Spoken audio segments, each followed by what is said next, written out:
What's up, college baseball fans? Welcome to another episode of the 11.7 podcast. We are here on a Wednesday today. Series are starting Thursday, Friday, Saturday because of Easter on Sunday.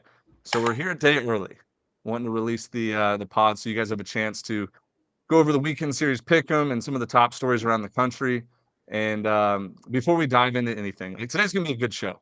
We're going to talk about midweek recaps. We're going to do some conference standings slash how many bids we think each conference is going to get.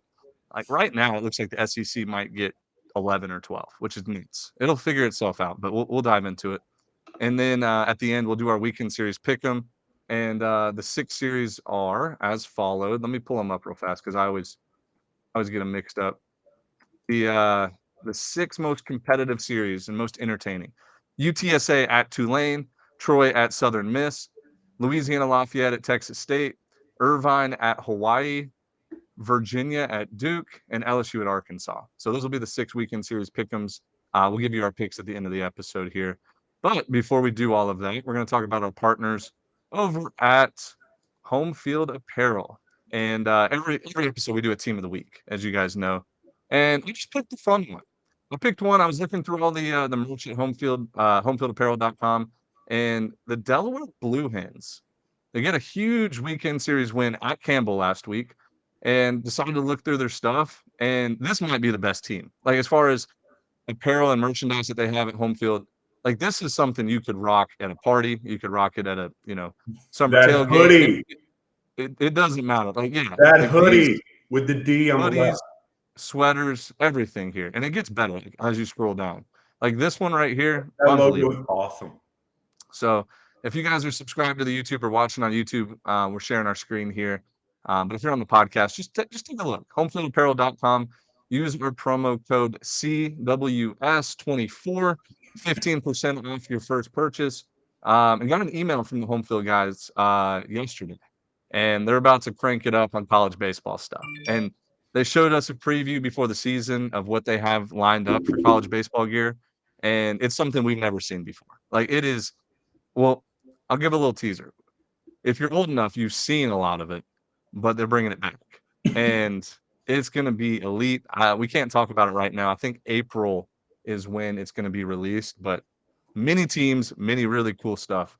So, anyways, the let's dive into it. Midweek recap. We got another Florida State Florida battle in the midweek, and sure enough, it's the same script we've seen so far. Florida State looks awesome in the midweeks. Florida Gators drop another one. It's to the point now, guys, where I hope Florida loses every midweek the rest of the year, just to put the committee like on notice. Like, how much do we value midweeks? Because like this could be groundbreaking stuff. If Florida still gets a national seed, but they lose, over half of their midweeks I or think all of their I think midweeks. they're 3-5 in midweek. Yeah, right. Well, when I say all of them, I mean like all the important ones. Like, of course, they're going to beat North Florida. Of course, they're going to beat Florida A&M, stuff like that. But I'm saying like, if Florida still gets a national seed with, let's say, 6 or 7 midweek losses, I think that's going to set a precedent for every other team to be like, okay, we just don't care about midweeks anymore. Like we'll lose those games and we'll just focus on the weekend. So like that could set up years in advance, teams being like, it doesn't matter who we play or who we pitch or what lineup we have.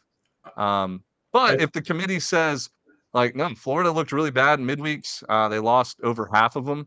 Like we're going to drop them down to like a 14, 15, 16 seed, or possibly even like a 2 overall seed, or like a 2 seed in a regional, then teams might take it seriously moving forward. So a lot to think about. I think we could have fun with this and overanalyze the midweeks and weekends, records or whatever. But at the end of the day, it's your overall resume.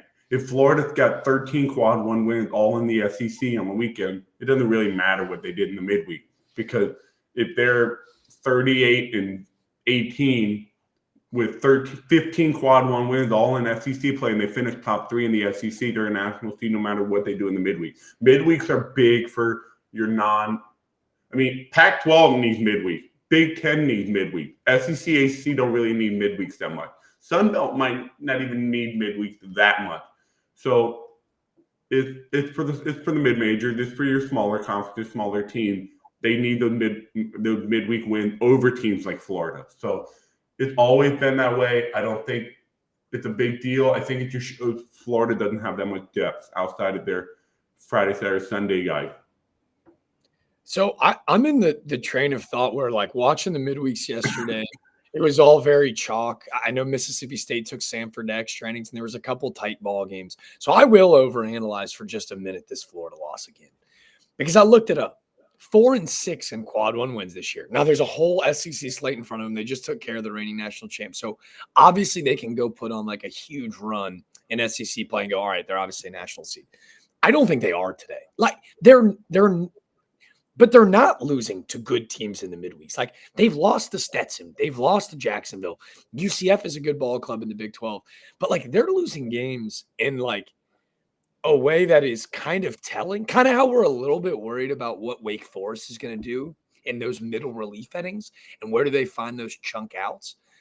I think the committee has a right to go, I don't know. This is one of the best teams in the country, no doubt. They have the greatest potential college baseball player of all time.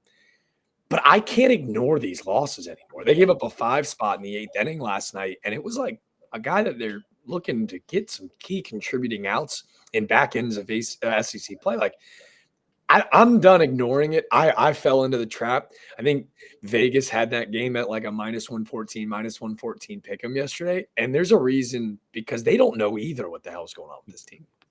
Right. No, it's the biggest thing for me right now, Florida, unanimously, it doesn't matter who you ask, but Friday, Saturday, Sunday, they're a top 10 team. It doesn't matter. Like, the resumes, Tuesdays, they just do not care. I mean, you look at the record, they're 14-10, and it's March 27th. If they have a bad weekend, lose 2 out of 3 this weekend, you're looking at a 15-12 record. Like, that's not good, like, going into April, like, at all, if you're the Florida Gators. But the good thing is, the SEC always figures out to find a way to, like, it shakes out the way that it should, right? Like, the top teams are going to be at the top of the standings, the bottom teams are going to be at the bottom. And if Florida's at the top, 3 or 4 teams in the SEC at the end of the year, like, they deserve to be a national seed. But if they can't win the midweeks, they're very vulnerable to losing their own regional. You slip up and lose game 1 or game 2, and you have to rely on that number 4 or 5 starter to win a game. It hasn't been proven yet. Yeah. That's all I wanted to say about that game. Florida State, like, bounces back in a big way after getting swept. It was funny when Florida State had a big lead in, like, the 7th inning. I was like, if the Florida Gators come back and win this, like, Florida State should just not have a bullpen the rest of the year. Like, open tryouts on campus. Like, we cannot blow another 8-run lead. But they held it through. So they're a good team. I think they're a good team. I don't think that weekend at Clemson was a stamp of approval that they're not good. I think they're a very good team. They just had a horrible weekend at the worst time when everyone was skeptical about D1 ranking. Is this team good? Stuff like that. They're a fucking good baseball team, and they can. If Florida, you think if Florida State would have been at home that weekend, they probably would have won 2 out of 3. I think that's safe to say. Like, the Clemson environment, the Clemson crowd hitting at home definitely played a part, and I think Clemson winning that series. And I thought about this too, briefly on Florida State. They're undefeated. It took a historic fucking way to find their first loss of the year. Like, Blake Wright had to be like one of the greatest college baseball players in a 6-day span in order for Florida State to still suffer their loss. Like, Marshall McDougal, come on now. Fair. Hand up. But, like, what he did, 21 RBIs in 6 days, like, it is historic way for Florida State to find their first loss. I'm with you, Dimitri. I think they're the real deal. Yeah. Bouncing around the midweeks, other than that, Campbell? Yeah, Campbell tied it up early in the game against Duke, and it was like 1-1, and I'm thinking, okay, this is going to be a great game. Campbell, once again, they lose their third game in a week, really, since, like, last Friday, and that's just uncharacteristic. They lose 2 out of 3 at home to Delaware. They followed up with just a blowout run rule loss against Duke. But that's okay. If you're Campbell, you still have time to find the identity. You got to win your first CAA series coming up this week. And like we always say, it's okay to get cold during the middle part of the season, because Campbell was hot, red hot at the beginning of the year. They're cold, hot theory. They get hot in the postseason. We've seen them be able to beat pretty much anybody in the nation on the midweeks and on the weekends. So I'm not worried about Campbell at all. Liberty gave Wake Forest a scare, but Wake Forest pulled it out 7-6. I'll tell you another team I was impressed with bouncing back is East Carolina over UNCW. Jack, you called it. You said Rodney Hood was gonna. Is that his name, Rodney Hood, or was that a basketball player? Rodney Hood. It's March Madness. You were thinking Rodney Hood, the Southpaw Duke Blue Devil. Sir Randy Hood is the coach for Randy Hood. Yeah. You said like he was gonna have the UNCW team ready. Like that's a big game for him. In the east part of North Carolina, and East Carolina handled business 7-4. That's a good midweek win. I think when we look back on it at the end of the year, looking at teams' resumes, this East Carolina win over UNCW, I think it's going to play a factor in potentially pushing them to a host rather than a 2 seed.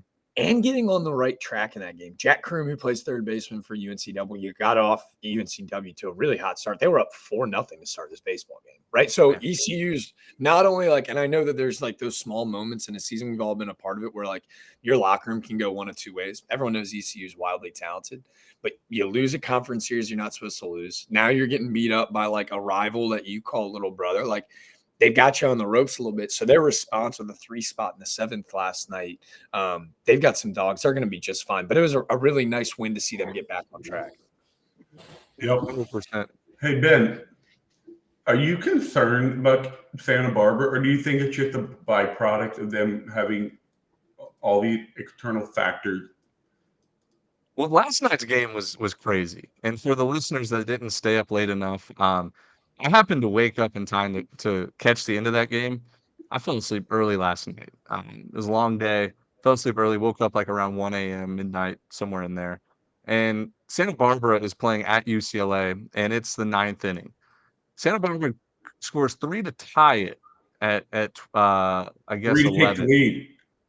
Oh, yeah, 3 to take the lead. You're right. And then UCLA comes in the bottom of the half of the 9th, ties it up, and they end up playing 12 innings. But I think they scored every single inning in extra innings. Like both teams put up 1 run.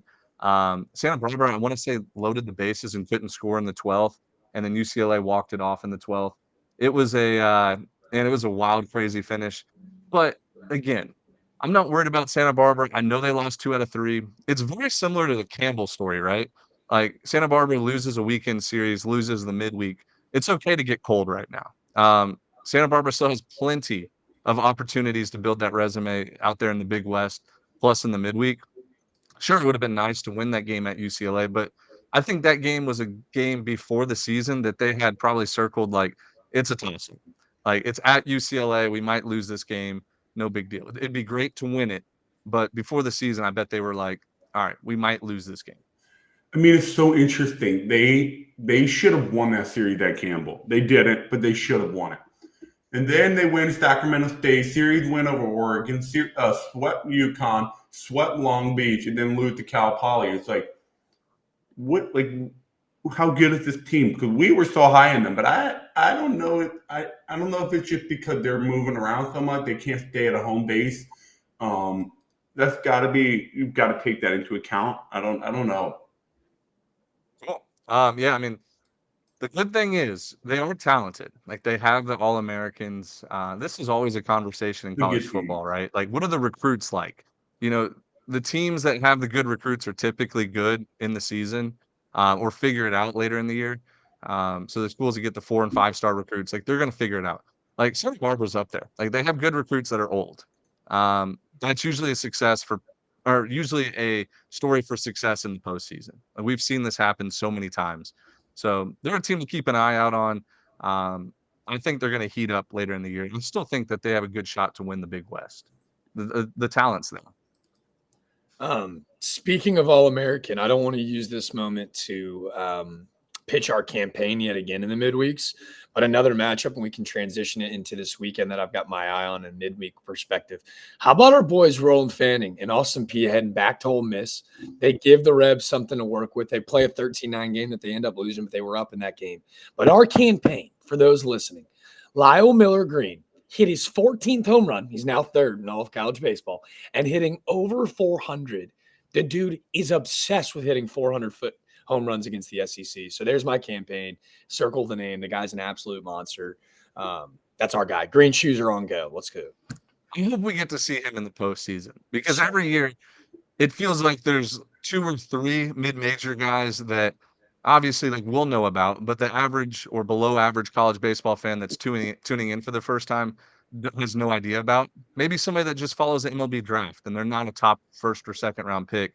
But usually these guys in the mid majors that go into the regionals, they set their own stories. Like they build their own campaign to get drafted higher or get more attention. And like he's the perfect example. He goes first game in a regional as a 4 seed, hits a 450-foot homer against like a Vanderbilt or somebody around there in that Tennessee region or at Tennessee. People's heads turn and their eyes get wide. Like, wow, what a freak. But the home run race in college baseball is getting really interesting. You know, obviously Charlie Condon, 17 homers, and it's not even April yet. I meant to do this. I meant to look up what Cavs was at like around this time and what Ivan Melendez was at around this time. I guess I came unprepared for this podcast, but that's something we'll look up. Like, let's see where Ivan Melendez and Jack Caglione were at, the last 2 record breakers, and let's compare that to Condon's 17 right now. Because, dude, there's a chance he could get to 20 a week from today. Like the hits 2 in the weekend, 1 in the midweek next week. He's at 20, and it's the first week of April. I think Melendez needed 3 with like 2 weeks to go. So what did he get? 31? Yep. So 28 with a week to go. Yeah, Condon just basically needs to get 2 home runs a week. No, I'm sorry. Never mind. We'll do this another time. Yeah. No, it's going to be a lot of fun to watch because you still have Grant Knipp that I think has 15 for Campbell. Lyle Miller Green has 14.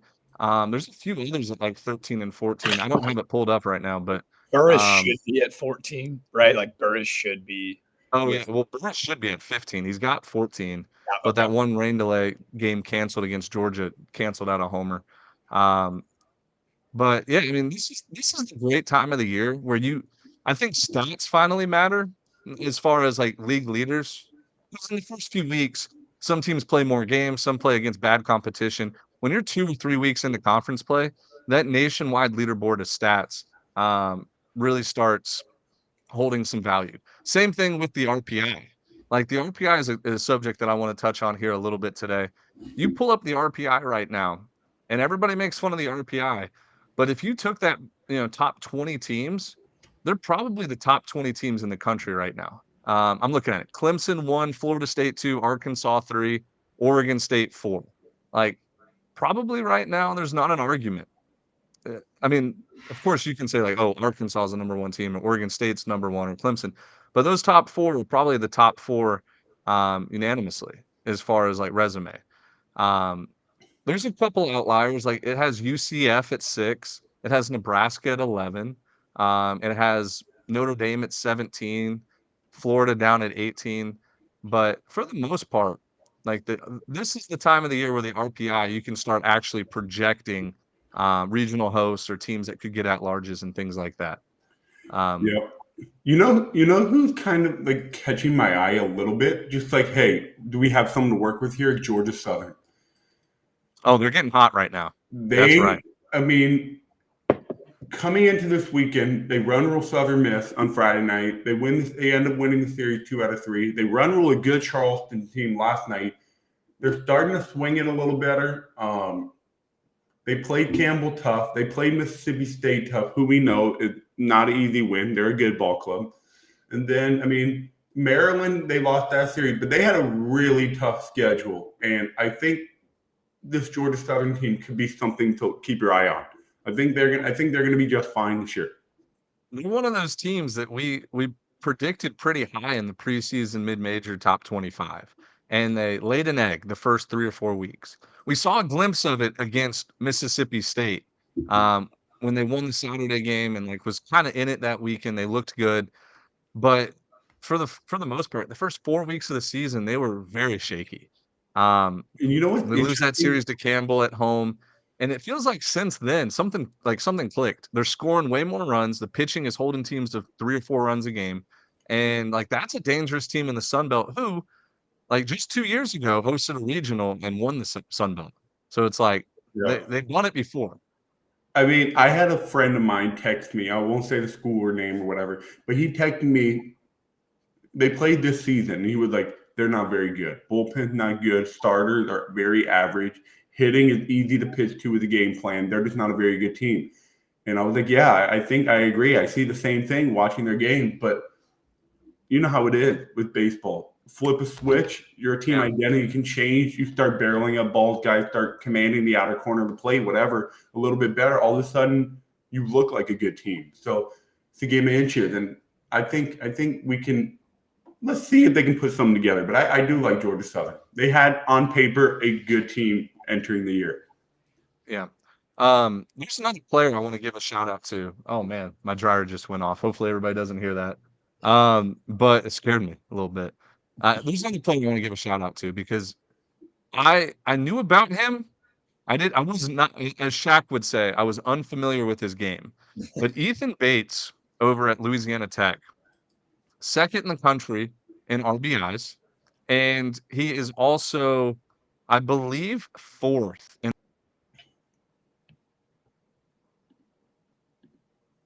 the Dryer, RBI. Oh, my back. dryer cut out that Wi-Fi, huh? I know, I guess so. Sorry about that, boys. I guess I'll just run it back real quick. Ethan Bates from Louisiana Tech has caught my eye. I was looking through nationwide leaders for stats. It's actually through Dogpile Season on Instagram. They post every week a leaderboard for like stats. So, Yeah. but Ethan Bates jumps off the paper. He's second in the country with 7 saves, and he's also second in the country with 39 RBIs. So, two-way guy from Louisiana Tech, great program, and I haven't seen his name floating around anywhere. And that's on us. We're the mid-major guys. We should have known about it. As my dryer goes off again. Sorry about that, everybody. I actually do my own laundry, so that's probably a surprise to a lot of listeners. Wait, is that a flex that you do your own laundry? I do my own laundry. Yep. That guy. I'm real How many salt of the earth kind of guy. How many 26-plus-year-olds do their own laundry? I would hope 80, 90% of them do. That's true. That's true. Well, I also have a 2-year-old's laundry that fills up most of it. Jack, do you do your laundry? Yeah. Yeah. If I was rich enough, I'd love to like be the guy to like drop it off at a dry cleaner though. That'd be sweet power move. All right, you guys carry the show for 2 seconds. I'm gonna go turn this dryer off. All right. Dimitri, do you also? Yeah. Go ahead, buddy. No, I was just gonna say, I think dry cleaners is a massive flex. If you're some finance bro, yeah, I know, right? you could drop off your clothes at the dry cleaner. But I feel like if you don't know how to use a dryer and a washer by the age of 21, that's embarrassing.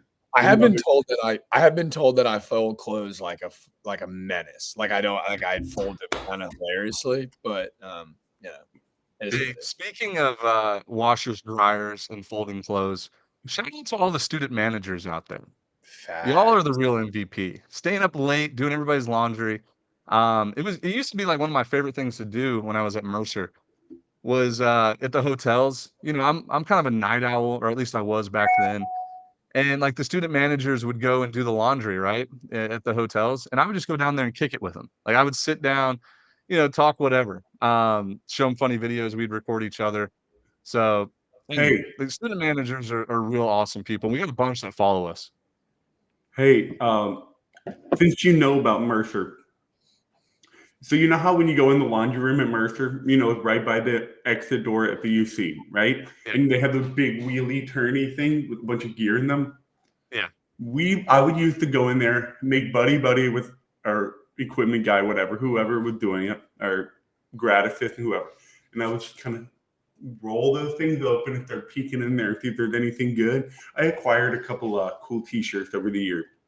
Well, you know that, and I'm guilty of this. I stole a throwback jersey from Mercer like 5 years ago. How can you resist? I still have it too. How can you resist looking at that and be like, dude, I want that. It's right there.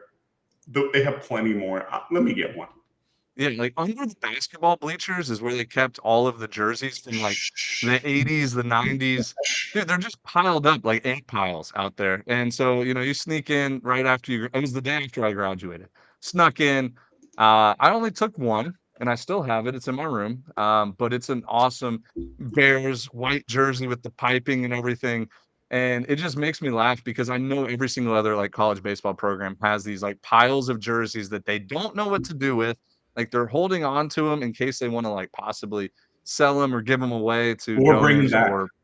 or people, or bring them back, but, dude, I'm telling you, I wear this jersey sometimes, like, I put it on, and the material is an inch thick. It's, like, made out of, like, wool. Like, I don't know how old-time baseball players played the game in 90 degrees.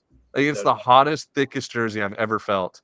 Um Well, most of them are coked out or ripping cigs and stuff. They probably couldn't even feel it. Yeah, that's true. Yeah, they didn't sweat back in the 50s, 60s, and 70s. But we got a little bit off topic there. Let's do a little conference rundown. I'm gonna share my screen, go up to old reliable Warren Nolan. As you see here, I'm on the RPI, but we're gonna go to conferences and we're gonna go to ACC, and we're just gonna do a quick rundown, view all conference standings.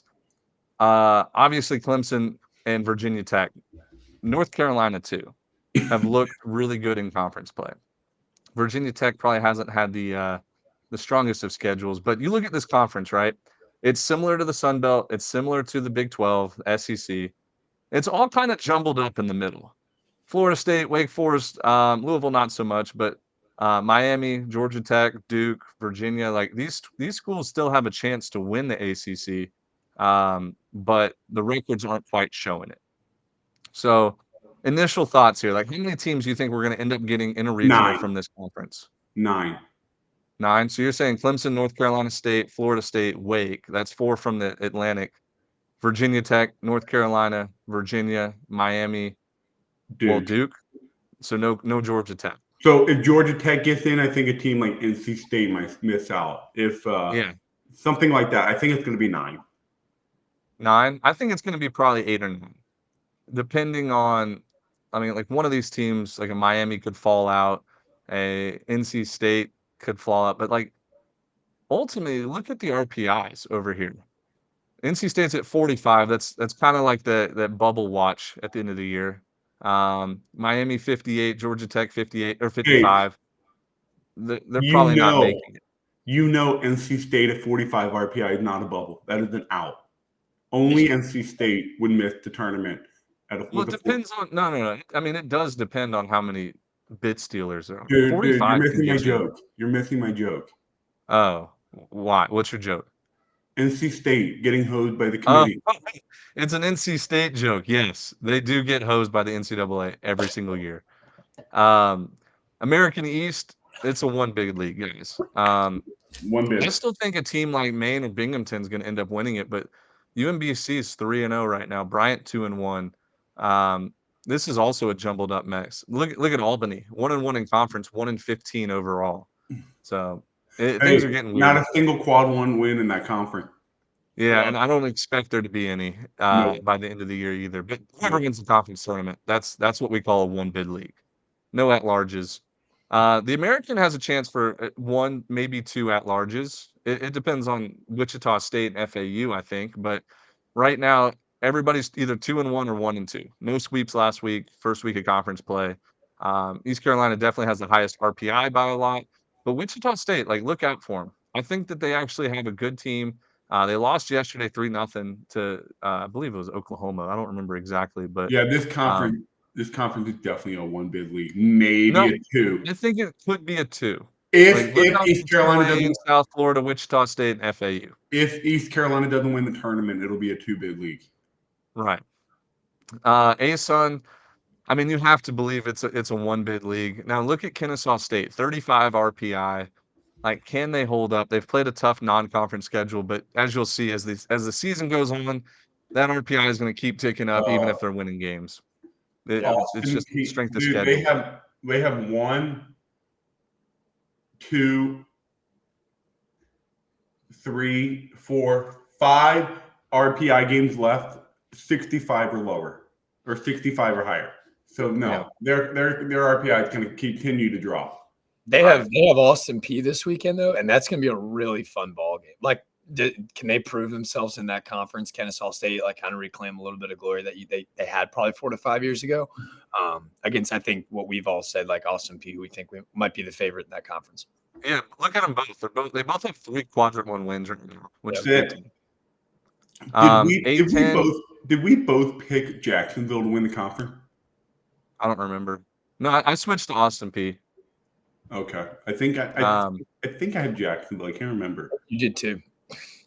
All right, at A10, I mean, 1 bid league. Right Yep. now, I mean, it's anybody's ball game. They haven't even started conference play 1 yet. bid. Yeah, and it's one team that's going to win it too. All right.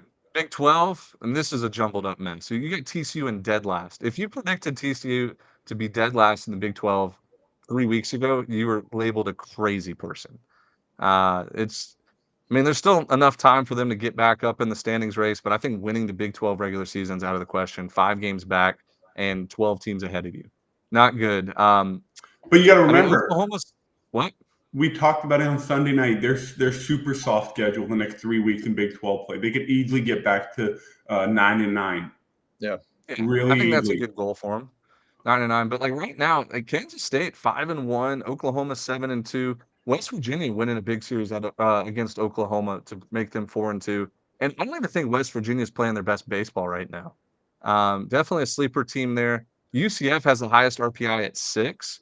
They've played a lot of quadrant 1 games. They've already played 7, 3 and 4 there, but ultimately, I expect like BYU and Baylor to kind of fall off quite a bit. Cincinnati is up there 3-3 in the standings. I think they're going to fall back quite a bit.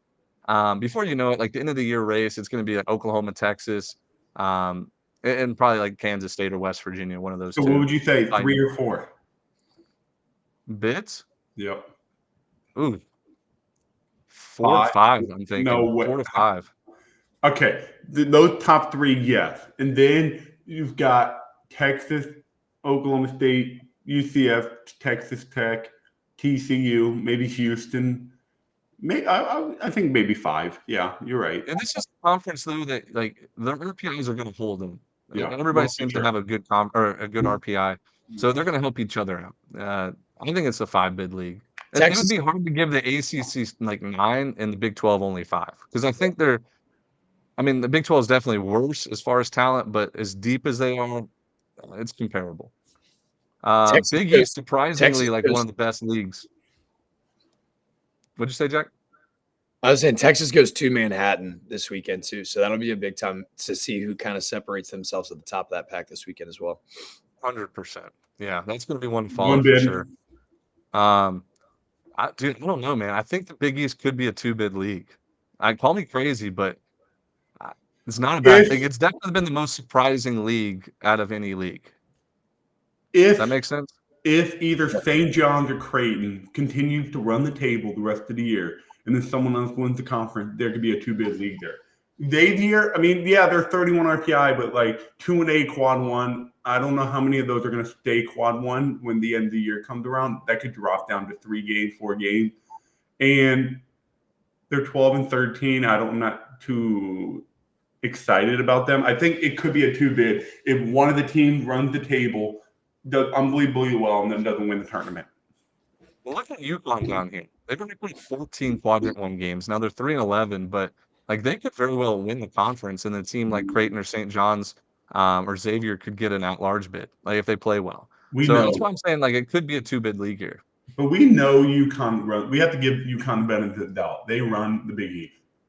Yeah, 100%. Big South 1-bid league for sure. Like not much to talk about. Charleston Southern's been a nice story so far. They're playing good ball. Like culture change over there. Huh? They're 1 game under 500. How are they a good story? They play a tough schedule too, though. Like this is just it's a culture change. Jack can talk more about it. He's a broadcaster there, but I've caught myself watching a lot of Charleston Southern games because of Jack. And I think that they can win a lot of Friday night games with Truitt on the mound. Yeah. And the offense is just much better than we've seen in the past. Dimitri, I'll tell you why it's a fun story. And other than it being super biased, it's like one of those teams that they have 27 junior college kids. Like it's a brand new roster. They were predicted to finish second to last, I believe, dead last in a lot of polls. So it's just like you never really know what you have. And Mark McMillan's done a good job bringing in the right pieces. And like Ben mentioned, they got a stud in Evan Trudel pitch professionally on Fridays for him. Yeah. Big Ten is a mess right now. I mean, Iowa's 2-1, but the ugliest 2-1 I've ever seen in conference play. I mean, anyways, like this conference, chalk it up. Like I have no idea what to think anymore. Like the team I was the most certain about is in dead last, Indiana. Like, I thought Indiana was going to run through this conference. Uh, Only half the teams have played, or a little bit over half the teams have even played a conference game.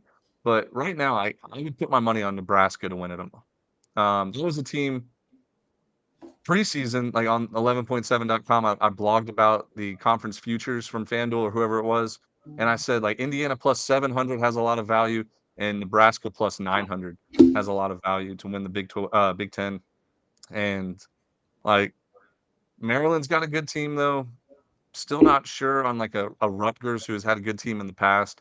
Maybe Indiana finds their groove and gets the pitching figured out. But what are you guys thinking? 2 bids here? I think One? 3. I think it's going to be. 3? I think Iowa will find a way in at the end of the year. I think Nebraska and Rutgers they can both get in, and so that could be. I think Iowa, Maryland are your coin flip, and then Rutgers and Nebraska. But we got to remember, Maryland made a late run last year. The last like 2 months, they were scorching hot, and everyone was like, "Where did Maryland come from?"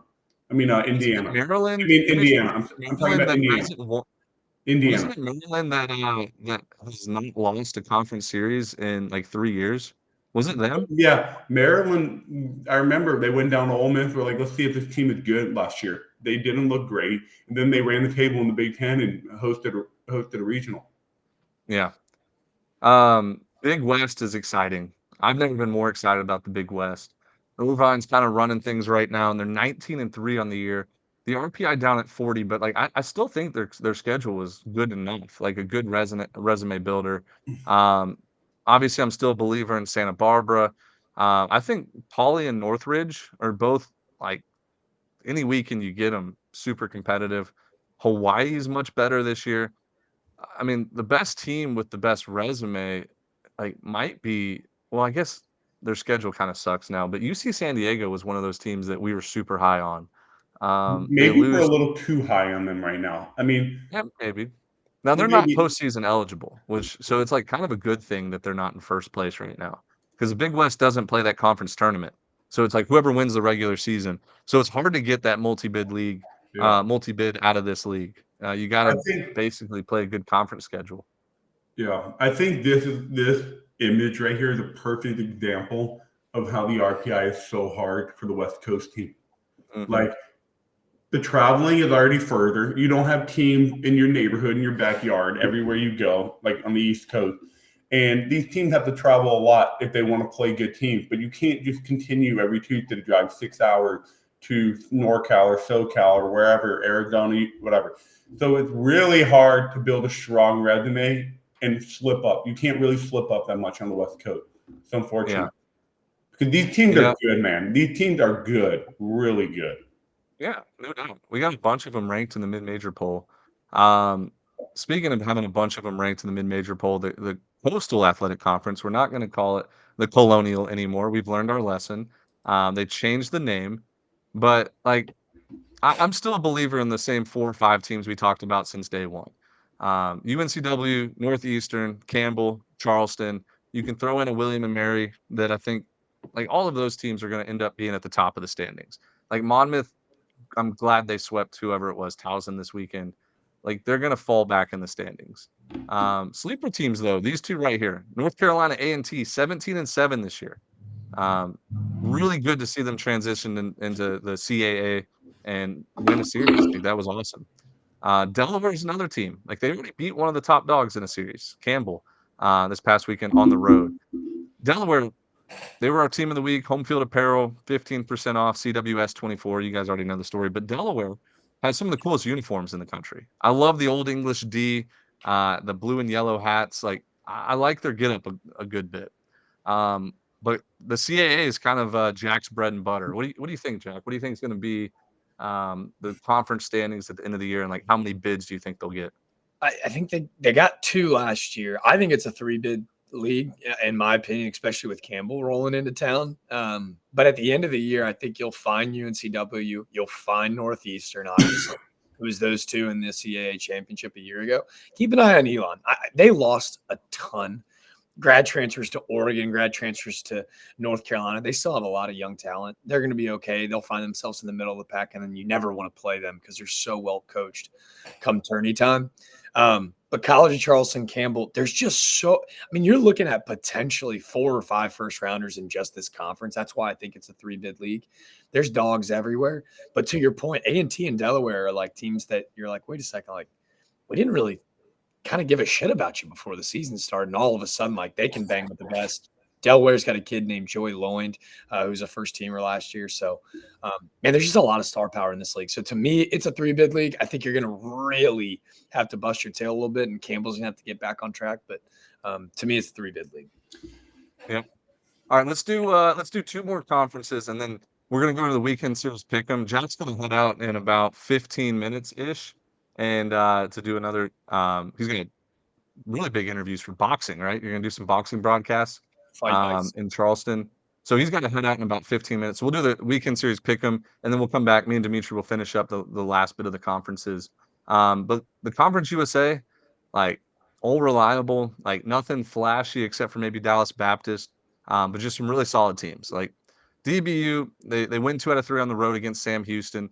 I think DBU and Sam Houston are the 2 best teams in the conference, followed up by the Louisiana Techs and Liberties, FIU.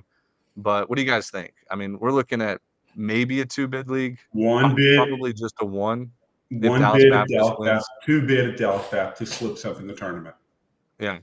Like the conference tournament's going to be so important because like even teams like Jacksonville State, Middle Tennessee State, Western Kentucky, like all really good programs. Like they've played tough non-conference, but I'm with you. 1-bid league unless Dallas Baptist slips up in the conference tournament, then you'll see a second. Wait, go back up real quick.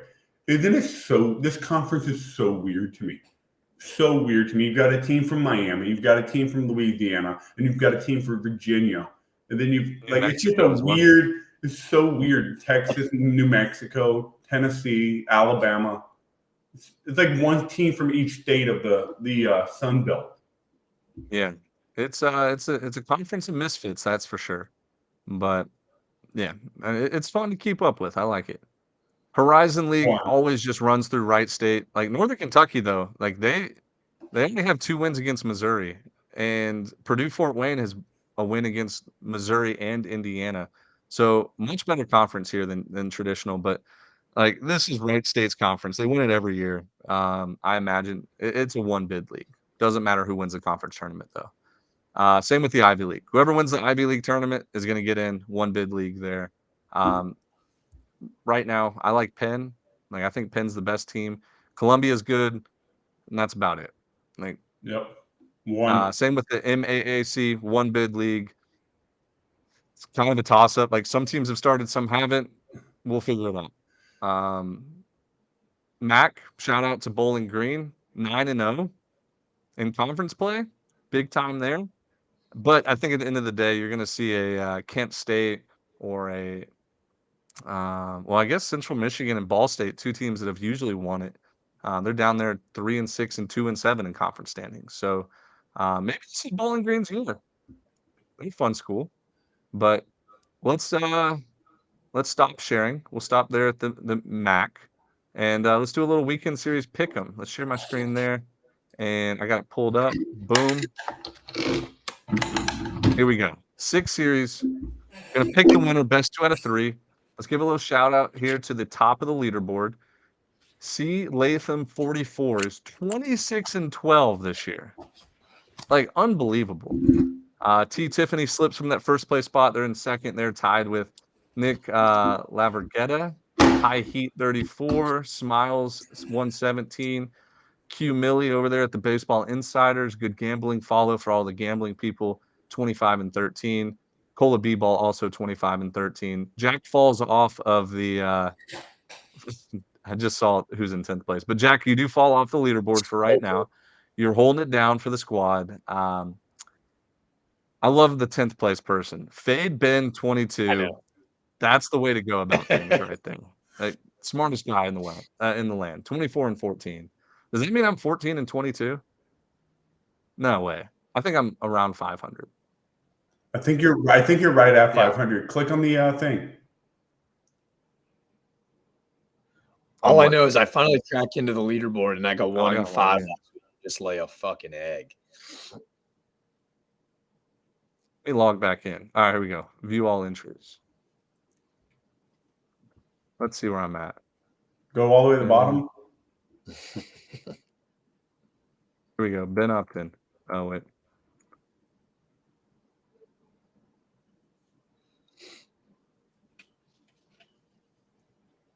Is it all the way at the bottom? Yeah. Oh, here we go. Nice. Where am I at? 19-19. Right at 500. Anyways, let's go back. Let's make our picks. Let's talk a little weekend series pick 'em so Jack can head out of here in about 10 minutes. We always start at the bottom, Dimitri, and you're going to ask why again. I'm going to tell you because the most exciting series is up here at the top. So we just cut out about 2 minutes of Dimitri asking a question there. We're going to start here. UTSA at Tulane, both 2-1 in the American Athletic Conference. They both moved up to the American. Fun conference there. UTSA comes off a series win against East Carolina at home. Big series win for the Roadrunners. Good team. They were great last year, trying to find their identity this year. Tulane, we saw them 19-40. What were they? 19-39, making a regional last year, winning the American Conference 19-41. tournament. Huh? 19-41. Yeah, 19-41 and making a regional, which is nuts. I saw this Tulane team play last weekend. I was big on Rice. They win the series at Rice. I was wrong. Now they're back at home. I'm going to go ahead and take Tulane here. I think the home field advantage plays a big part of it. But I'm still not a believer in UTSA. I think their bullpen is very, very up and down. Not even up and down, mostly down. Like, the bullpen cannot be trusted. Offense has looked good the last few weeks, and I think maybe they're still running high on a home series win. Now they got to go on the road to New Orleans. I'm going to take Tulane here. Just gut Give me instinct. Tulane. I'm not thinking twice about it. I think they have a pretty good team this year. Pretty good team. Unbelievable uniforms or costumes, as I like to call them. They might have the best costumes in the country at the mid-major level.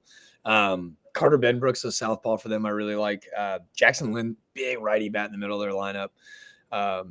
Tough loss to Southern Miss last night, but I'll take Tulane too. Clean sweep across the board. Congratulations, UTSA. Congratulations to UTSA. Won the weekend. Every time we pick the same teams, it always fails. Speaking of always picking the same team and always failing, Troy. We picked them last week against South Alabama, as did a lot of people. And Troy lost the series at home to South Alabama. Now they're on the road at Southern Miss. Look, I'm not going to overthink this, boys. Southern Miss, I've been riding and dying on all year, like just winning weekend series. Give me the Golden Eagles at home at the Pete. They typically win these series. Like 9 out of every 10, it feels like they win the weekend series at home. So give me the Golden Eagles. If this series was in Troy, Alabama, I would give them serious weight. I would probably take the Trojans to win this series. But I can't do it. I can't make myself pick Troy knowing this series in Baseburg. And you just, I don't understand why we kept doing it. You can't pick against Southern Miss in Hattiesburg. You just can't do it. It's just self-sabotage, terrible idea.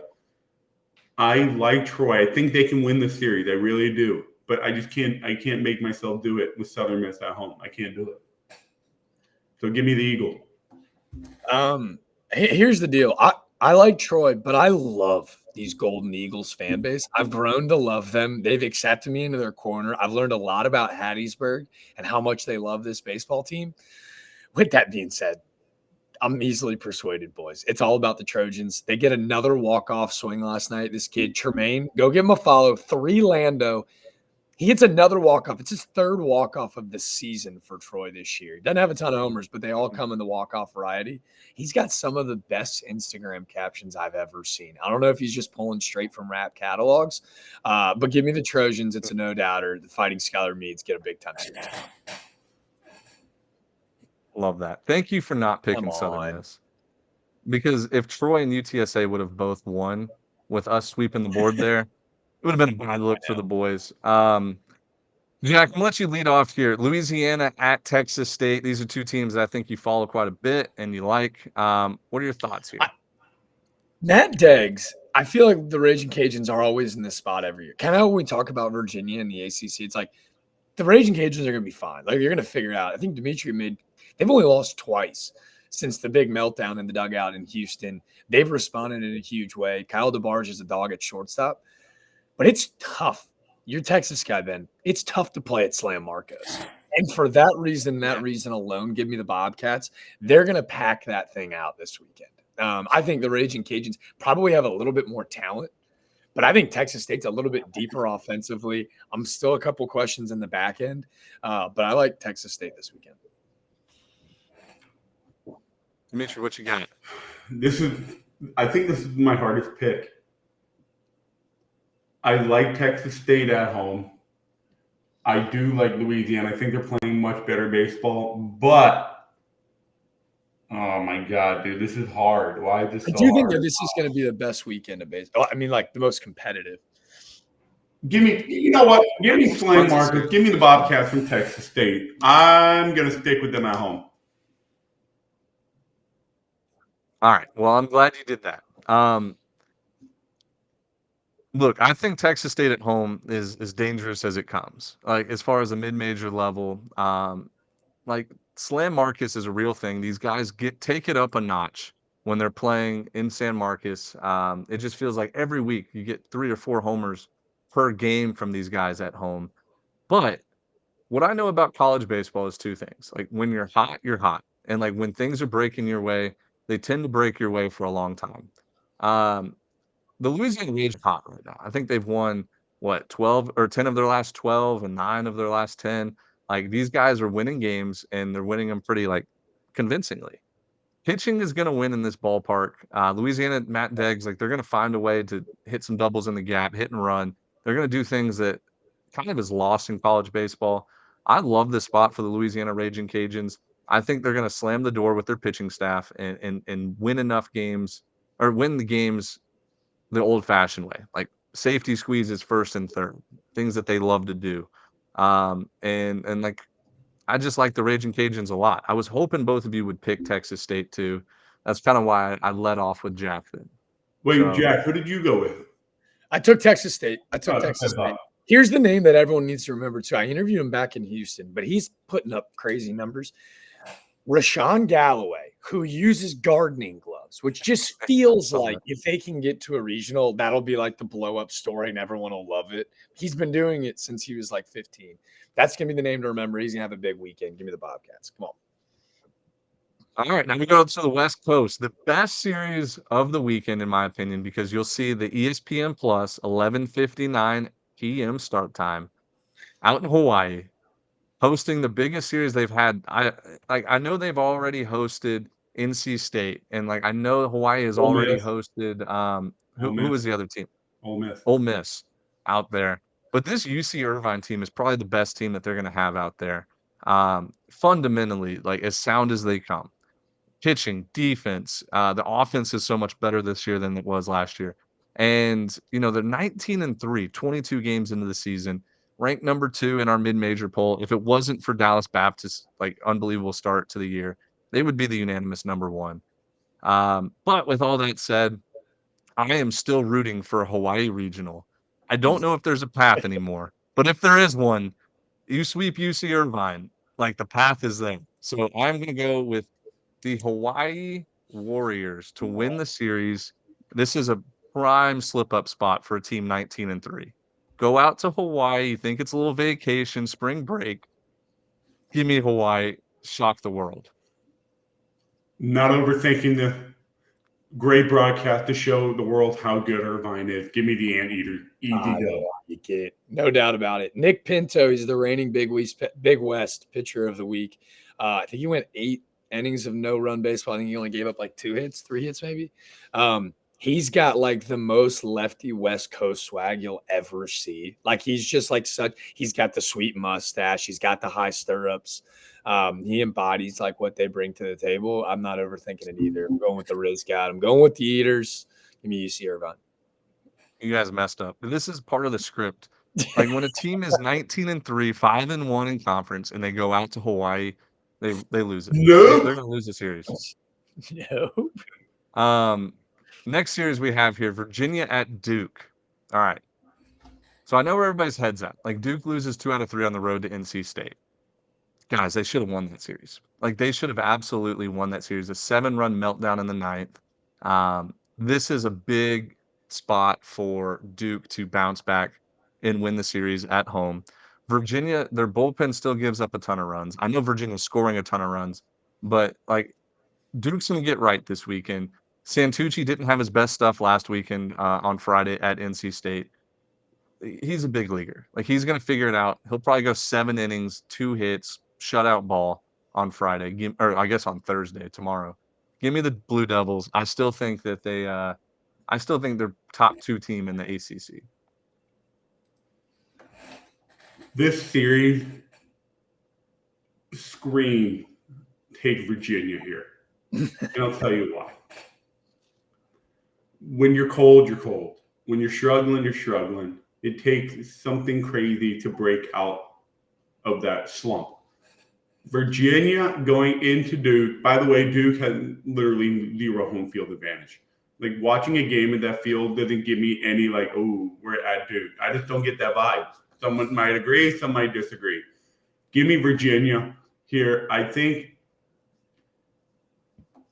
Duke is going to continue to struggle a little bit. They started hot. They're in their cold phase. They're going to get out of it a little bit later on down the road. Give me Virginia. Well, I'm going to hit you with a Lee Corso coin special. Hey, not so fast, but I'm not going to be making a pick here. Not so fast because I need to make sure that you actually watch the broadcast because your boy's going to be on this broadcast this weekend. Oh, so dude, I completely forgot to plug you there. I will be making no pick here. I'll just tell you what my homework has told me as I get ready to jump in the car tomorrow for Duke. Ben Miller is as good as advertised at that corner spot. I'm really excited to see him. Duke 1 through 9 offensively is crazy as hell. But here's the big piece. Alex Stone woke up. Alex Stone woke up in a huge way yesterday. He was hitting just 260.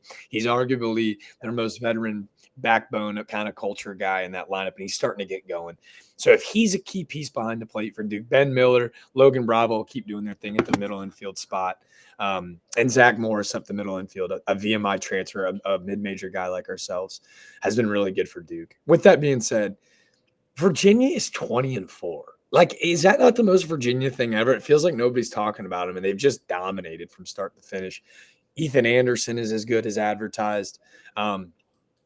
I think that this matchup, like, is just going to be really good baseball. I'm biased because I do think it's the best matchup in the country this week, but it's just going to be a lot of fun. To your point, Virginia coming in really hot, Duke struggling a little bit, but it felt like a big win against Campbell, a big win to kind of get momentum back on their side. And we're not even saying they're struggling if they don't have that big blow up inning against NC State. So I think it's going to be really fun to see, try to see Duke get back on track a little bit, and Virginia, who's just a staple in the blue blood level in college baseball, kind of bring their stuff down to Durham.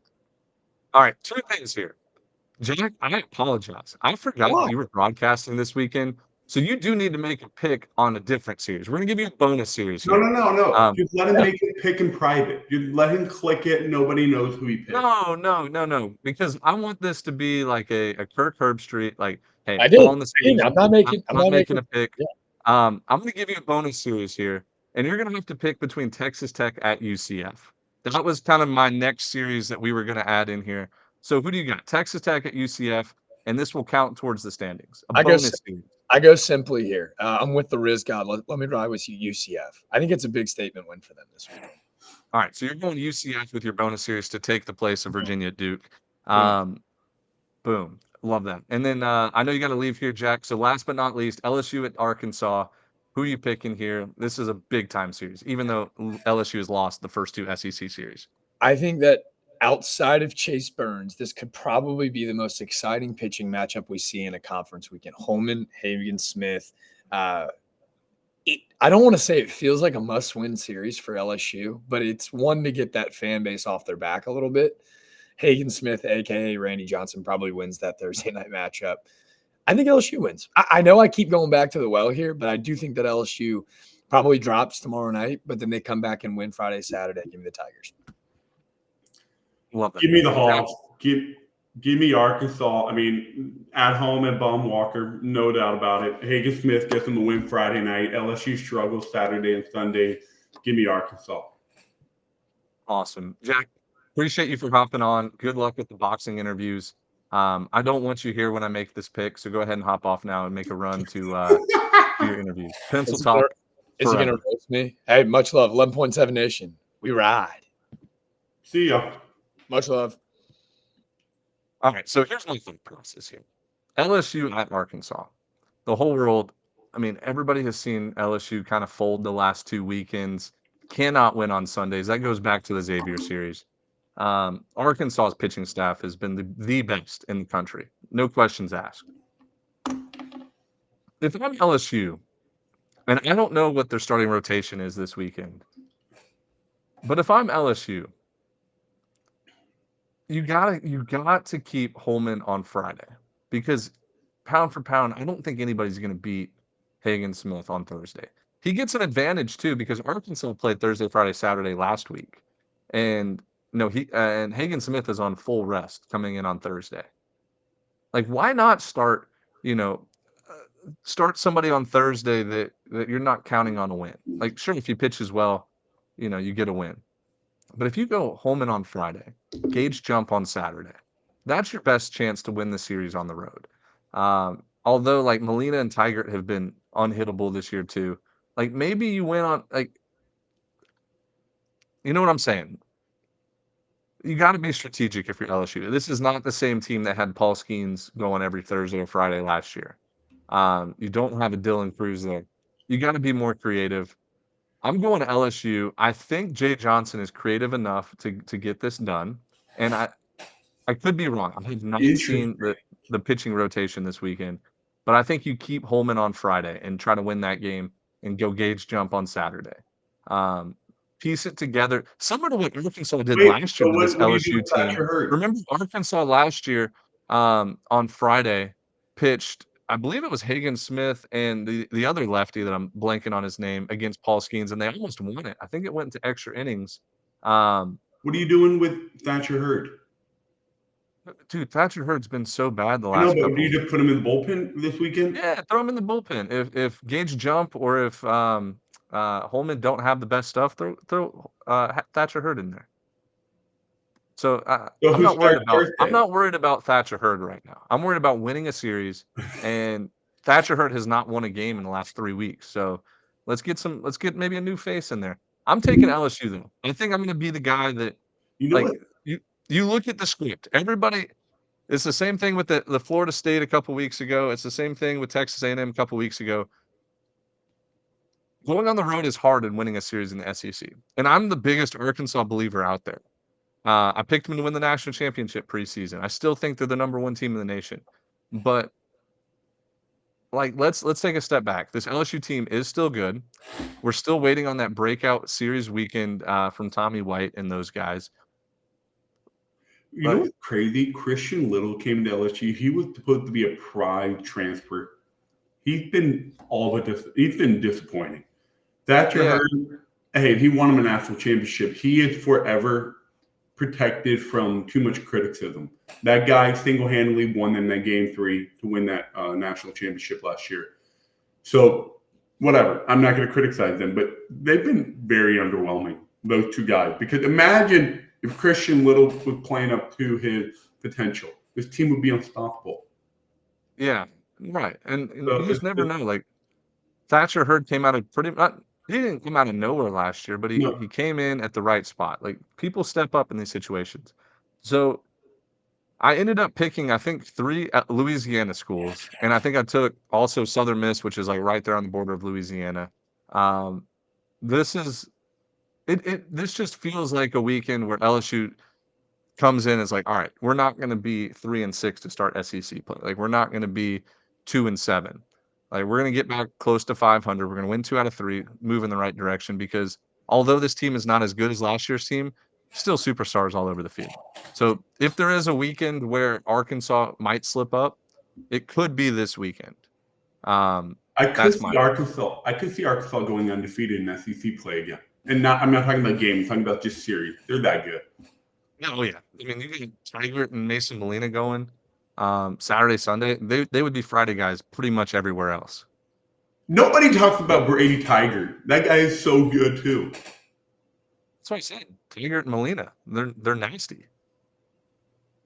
Unbelievable. And I mean, this team.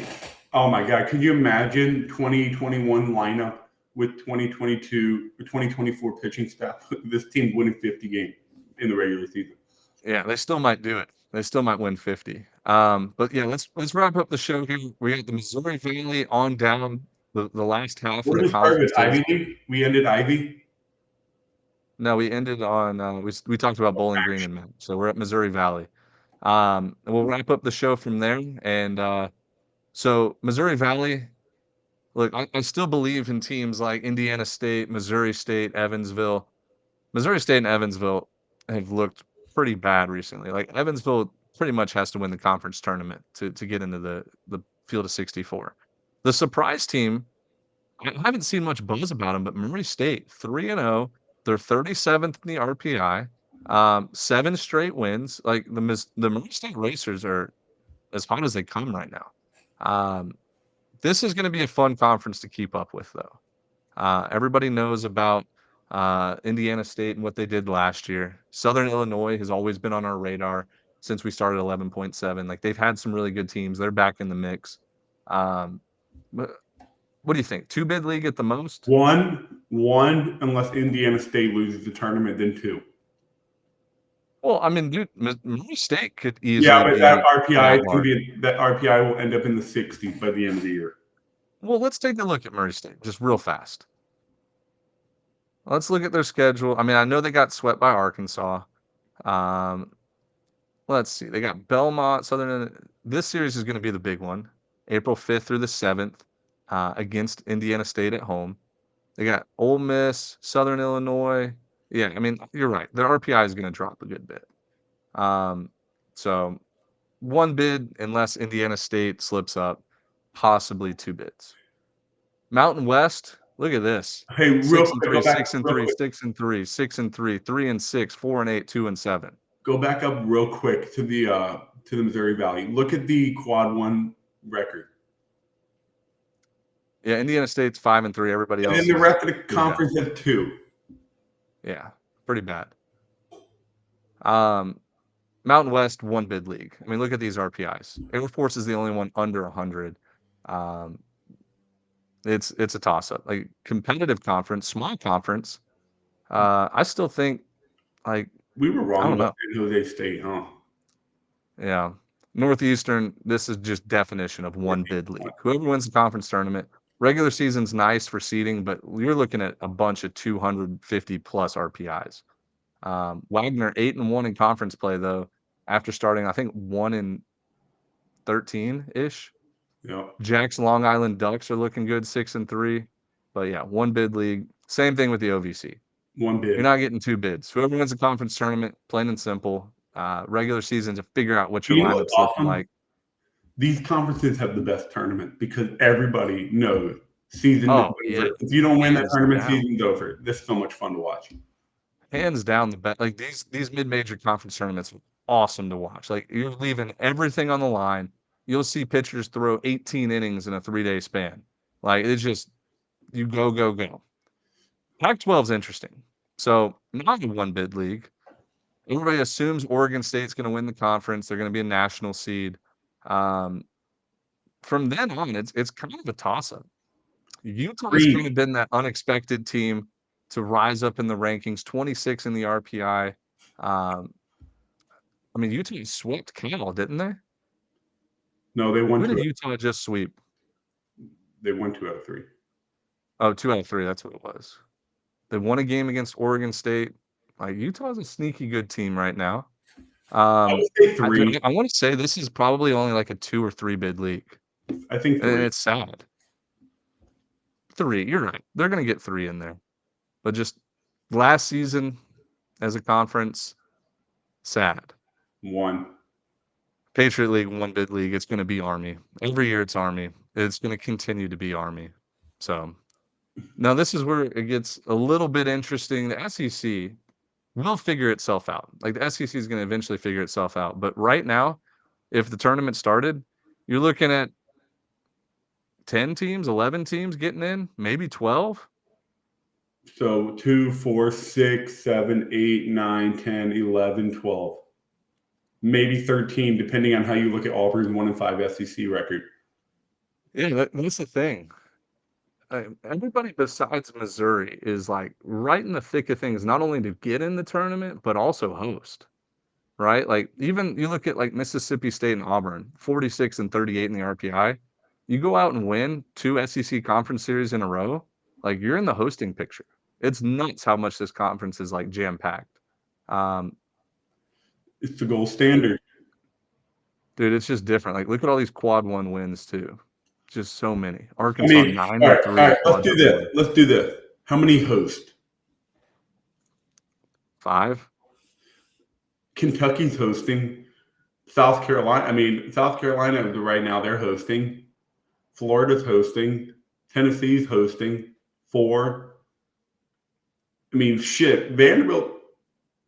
No, Vanderbilt might be in there. Okay, 4, 5, 6. I see 6 hosts right now locked up.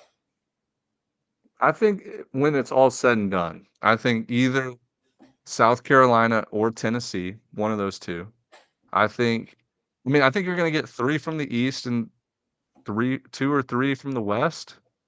Like Arkansas is going to be locked up. Like they're going to host. You're getting 3 minimum from the West. Ole Miss, Mississippi State, or LSU. One of those 3 schools will end up hosting, in my opinion. Yeah, I don't know if Texas A&M. I mean, if Texas A&M holds up, they will. What reason do you have to believe that they wouldn't hold up? I don't. I mean, yeah, I don't know. I mean, it's all going to figure itself out. I think 5 to 6 the SEC will have hosting, which means you'll have 2 or 3. I think 6 or 7 by the end of the year. That's a lot, though. Which 7? Is a lot. It's so many. Well, I mean, we're gonna have to, and this weekend's gonna be a big tell. Like, what happens this weekend will shape what we think. Yeah. By the way, Sanford's winning this conference, dude. Dude, I don't know, man. UNCG looked really good last week. They have 2 Power 5 wins. Wofford, we already know, but it's a 1 bid league. Yeah. Whoever wins the conference tournament is gonna advance. You're never gonna see. I mean, Wofford was as close as you could be to an at-large 2 years ago, and they couldn't get in. So it's a Which 1 is bid why league. I will hold on forever. And this is just a personal note. Us getting an at-large bid at Mercer, I will hold on to forever. Could you not? That is so rare and so hard to do. The A-Sun, though. That's different. The A-Sun back then was loaded. I guess, but still, dude, getting an at-large bid, we should have had it twice. We got hosed the next year. We should have had 2 at-large bids. But the fact that we got an at-large bid, I just know that not many people can say that from a mid-major school, so it's pretty cool that we did that. Definitely cool. I wish we would have gotten an at-large bid the 2 years I was at Mercer. That'd have been nice. Anyways, Southland. Let's talk about Lamar here for a second. 19 and 5. They've played kind of a soft schedule, but they're just dominating teams. I know, but it's good to see Lamar up there, 19 and 5, 3-0 in conference. It's a 1 bid league though. Like surefire, you ain't getting an at-large out of the Southland in 2024. Just not happening. But this conference tournament's one of my favorites to watch. Like as a side note, these teams really don't like each other. They're all right there, jam-packed in like a 100-mile radius. It's elite baseball. I love it. I mean, what is it? Southeast Texas and all of Louisiana, basically? Yeah. All Louisiana. I mean, Infinite Word is out there in the middle of nowhere in San Antonio. Definitely the furthest. Like Corpus Christi is pretty far south. But for the most part, like East Texas and Louisiana. How far is Corpus Christi from Houston? 2 hours? I've never made that drive. I think 2-ish. Maybe a little bit more. Is that where you went to the beach growing up? No, Galveston is kind of Houston's beach. Galveston, the hurricane town. That's what I remember. Yeah, Galveston is kind of Houston's beach. But Corpus Christi is a nice area. I played JUCO ball down there a couple times. Anyways, Sunbelt. I want to focus on the Sunbelt here for a little bit. I mean, just looking at it, I'm thinking 4 to 5. Louisiana. But I think at the end of the year, Louisiana, Southern Miss, Coastal Carolina, lock it up. That's 3. I think between Georgia Southern, Texas State, Georgia State, South Alabama, Dude, James Madison. Let's be honest. Georgia State's not going to be there at the end of the year. James Madison's not going to be there at the end of the year. The only teams you can really think about with Old Dominion, South Alabama, and Troy and Texas State. Dude, I'm telling you, James Madison is better than Old Dominion. I think James Madison's better than Georgia State.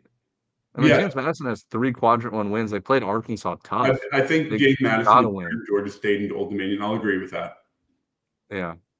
But like App State showed me a lot last week. Like App State was close to sweeping Coastal Carolina. 4. Let's 15 and 7 too. I don't know. I think Troy's in trouble. Like Troy has to win this series at Southern Miss. They're at 125 RPI, 3-3 in conference. Click on their schedule. Let's see what it looks like. Troy, yeah, they're under. All right. Southern Miss, massive.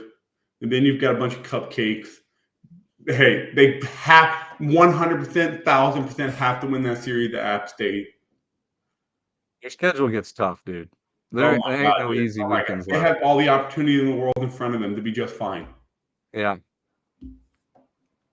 Yeah. Not sweeping at ULM was big. They needed to sweep that. They needed to win South Alabama series.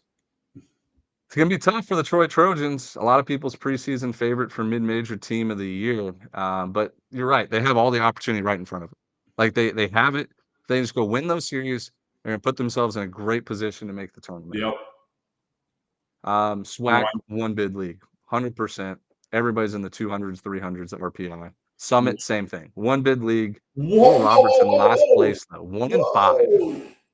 Oral Roberts dead, dude. We remember when people got so mad at the Oral Roberts wasn't in our preseason mid-major. We were like, dude, they're not good.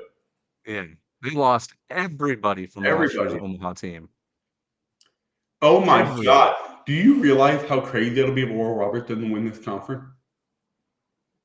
I mean, it's going to come down to the tournament. It doesn't matter if they're 9 and 40. They win the tournament, they're in. Hold on. I'm going to pull it up on Wikipedia. Let's see if it shows their conference championship. Because I think it's been at least 4 or 5 years. All right. Who won in 2022? Did Omaha win that year?